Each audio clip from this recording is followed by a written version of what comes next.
తెలంగాణలో గత ప్రభుత్వం సొంత నిర్ణయాలతో ప్రజలను ఇరకాటంలో పడేసిందని మంత్రి పొంగులేటి శ్రీనివాసరెడ్డి ఆరోపించారు.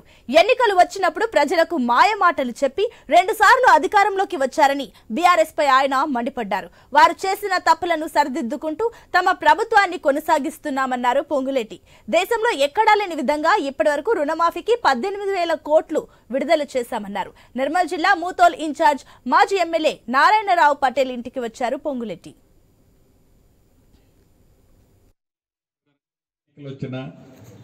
ఇదిగో మీరు ఈసారి గెలిపిస్తే ఇటువంటి డబుల్ బెడ్రూమ్ ఇస్తామని చెప్పి టీవీలలో పేపర్లలో బొమ్మలు చూపించి మాయమాటలు చెప్పి 2 సార్లు ముఖ్యమంత్రి అయ్యారు.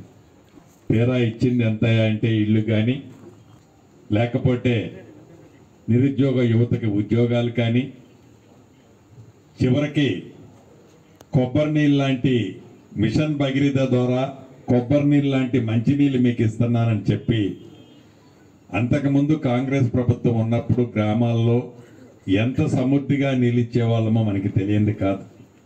వాటన్నిటినీ మూలపెట్టి సుమారు 38,000 కోట్ల రూపాయలు ఖర్చు పెట్టి పేదోడు సొమ్ముని కొల్లగొట్టి ఆ మంచినీళ్ళ స్కీమును కూడా అటుకెక్కించిన మహాప్రబుద్ధుడు ఆనాటి ప్రభుత్వము, ఆ పెద్దలు. ఎప్పుడు దాడిపైన మంత్రి పొంగులేటి శ్రీనివాసరెడ్డి తీవ్రంగా స్పందించారు. గత ప్రభుత్వ పాలకుల అహంకారంతో కుట్రపూరితంగా కలెక్టర్ కు ప్రాణహాని తలపెట్టారని చూశారన్నారు మంత్రి.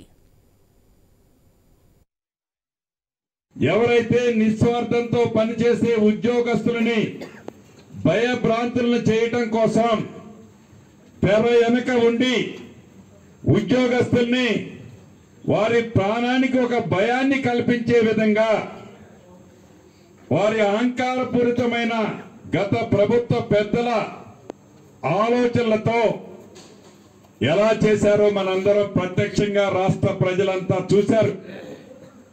వారు ఫోన్లలో ఏమేమి ఆ భూములు లేని నిరుపేదలకి రెచ్చగొట్టి ఆ కలెక్టర్ని చంపాలని ఎలా ప్రొవోక్ చేశారో ఇదంతా చూస్తున్నాం.